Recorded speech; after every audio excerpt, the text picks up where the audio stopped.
Hi అండి. అందరికీ నమస్కారం. Welcome to my channel. ఈ వీడియోలో ఏపీ ప్రభుత్వ పెన్షనర్స్ అందరికీ ఈ నెల 17న శుభవార్త విడుదల. దీనికి సంబంధించిన పూర్తి వివరాలు వీడియోలో తెలుసుకుందాము. వీడియో అయితే ఎక్కడ గాని స్కిప్ చేయకుండా ఎండ్ వరకు చూసేయండి. అప్పుడు ఇన్ఫర్మేషన్ పూర్తిగా అర్థమవుతుంది. అలాగే వీడియో చూస్తున్న ప్రతి ఒక్కరు వీడియోకి లైక్ చేయండి ఫ్రెండ్స్. ఈ వీడియోని తోటి పెన్షనర్ మిత్రులతో అయితే షేర్ చేయండి. కొత్తగా మన ఛానల్ చూస్తున్నవారు ఇంకా ఎవరైనా సబ్స్క్రైబ్ చేసుకున్నట్లయితే వెంటనే మన ఛానల్‌ని సబ్స్క్రైబ్ చేసుకోండి. సో, దీని ద్వారా నేను చేసే లేటెస్ట్ వీడియోస్ అన్నీ మీ వరకు రీచ్ అవుతాయి. ఇక ఆలస్యం చేయకుండా వివరాల్లోకైతే వెళ్ళిపోదాము. సో ఫ్రెండ్స్, ఇక విషయానికొచ్చినట్లయితే భారతదేశ చరిత్రలోనే పెన్షనర్లకు అత్యంత ప్రాముఖ్యత కలిగినటువంటి రోజు రాబోతోంది. మనందరికీ తెలిసినట్టుగానే డిసెంబర్ 17వ తేదీని జాతీయ పెన్షనర్స్ డేగా అయితే జరుపుకుంటున్నాము. ఈ రోజుకు కేవలం క్యాలెండర్‌లో ఒక తేదీగా మాత్రం కాకుండా, ఈ రోజు అనేది ఒక తేదీగా కాకుండా అది కోట్లాది మంది పెన్షనర్ల ఆత్మగౌరవానికి ప్రతీకగా ఒక విశిష్టమైన స్థానమైతే ఉంది. మరి కొద్ది రోజుల్లో అంటే సుమారు 10, 11 రోజుల్లోనే రాబోతున్నటువంటి ఈ యొక్క పెన్షనర్స్ డే సందర్భంగా పెన్షనర్ల జీవితాల్లో వెలుగు నింపే కీలక నిర్ణయాలు, వారి హక్కులు మరియు ప్రభుత్వం నుండి వారు ఆశిస్తున్న వరాల గురించి మనం తెలుసుకుందాము. అసలు డిసెంబర్ 17నే పెన్షనర్స్ డేగా ఎందుకు జరుపుకుంటారంటే, దాని వెనుక ఒక పెద్ద చరిత్రే ఉంది.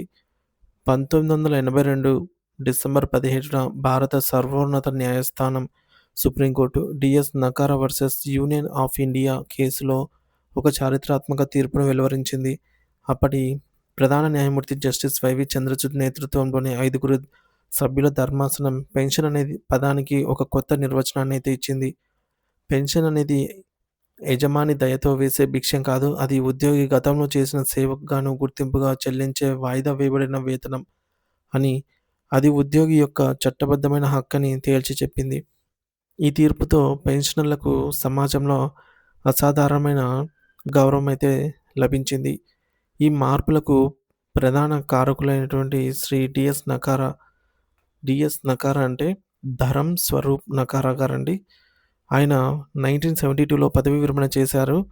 సో, ఆయన పదవీ విరమణ చేసిన తర్వాత అప్పట్లో పెన్షన్ చెల్లింపుల్లో ప్రభుత్వం చూపిస్తున్న వివక్షను ఒక నిర్ణీత తేదీని ప్రామాణికంగా తీసుకొని, సో, పెన్షనర్లను 2 వర్గాలుగా విభజించడాన్ని వ్యతిరేకించారాయన. అలాగే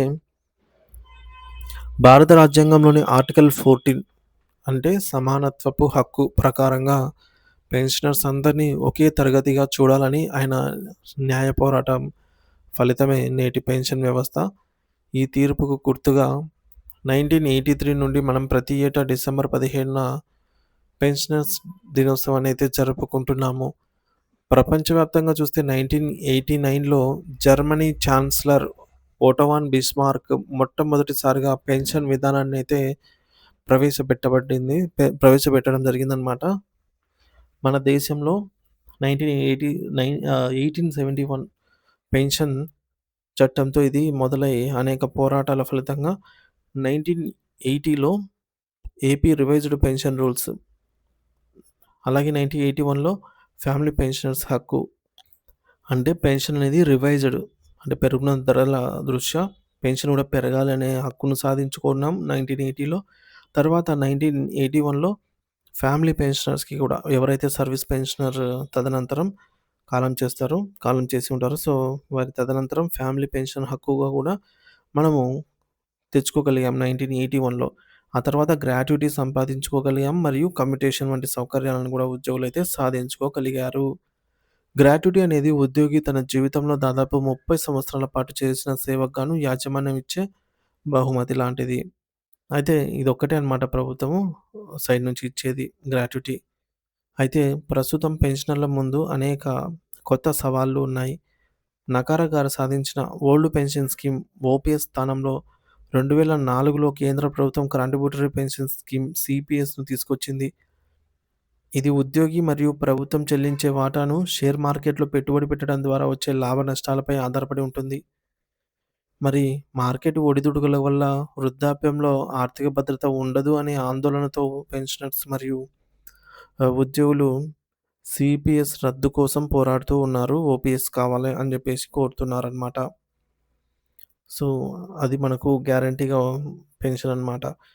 మరి ఈ సందర్భంగా ఈ విషయంపై కూడా చర్చ జరిగే అవకాశం అయితే ఉంది. ఇక ప్రస్తుతం ప్రభుత్వం నుండి పెన్షనర్స్ ఆశిస్తున్న ప్రధాన వరాలు మరియు పరిష్కరించాల్సిన సమస్యలు చాలానే ఉన్నాయి. ముఖ్యంగా గత కొన్ని నెలలుగా పెన్షనర్లను పెన్షన్‌లయితే పెన్షన్ పేమెంట్స్ నెల మొదటి వారంలోనే వేస్తూ ఉన్నందున ప్రభుత్వానికి కృతజ్ఞతలు చెబుతూనే పెండింగ్‌లో ఉన్న డీఏ బకాయిలను 2018 నుండి రావాల్సిన ఎర్రియర్స్‌ను మరియు 11వ పీఆర్సీ బకాయిలను వెంటనే చెల్లించాలని కోరుతున్నారు. అలాగే 12వ పీఆర్సీ ఏర్పాటు చేసి ఈలోగా మధ్యంతర భృతి ఐఆర్ ప్రకటించాలని విజ్ఞప్తి చేస్తున్నారు. మరొక ప్రధాన డిమాండ్ ఏంటంటే అడిషనల్ క్వాంటమ్ ఆఫ్ పెన్షన్ పునరుద్ధరణ. గత 10వ పీఆర్సీలో 70 ఏళ్లు దాటిన వారికి 10%, 75 ఏళ్లు దాటిన వారికి 15% అదనపు పెన్షన్ ఉండేది. కానీ 11వ పీఆర్సీలో దీనిని 70 ఏళ్లకు 7%కి, 75 ఏళ్లు నిండిన వారికి 12%కి 3% చొప్పున కోత విధించడం జరిగింది. తగ్గించారు.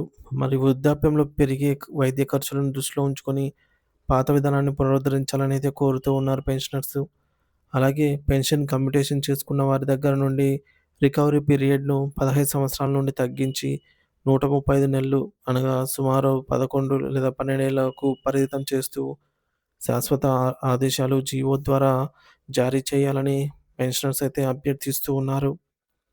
దేశ నిర్మాణం కోసం తమ యవ్వనాన్ని, జీవితాన్ని ధారపోసినటువంటి పెన్షనర్లను ప్రభుత్వాలు భారంగా భావించకుండా పెన్షన్ లేని వారికి కూడా పెన్షన్ కల్పించడం, అలాగే ఉన్నవారి పెన్షన్ నుంచి పరిరక్షించడం ప్రభుత్వం బాధ్యత. రాబోయే డిసెంబర్ 15న ఈ చారిత్రాత్మక దినోత్సవంగా ప్రభుత్వం పెన్షనర్ల పట్ల సానుకూల నిర్ణయాలు తీసుకొని వారికి తీపి కబురు అందిస్తుంది. వారి జీవితాల్లో వెలుగులు నింపుతుంది అనైతే ఆశిద్దాము.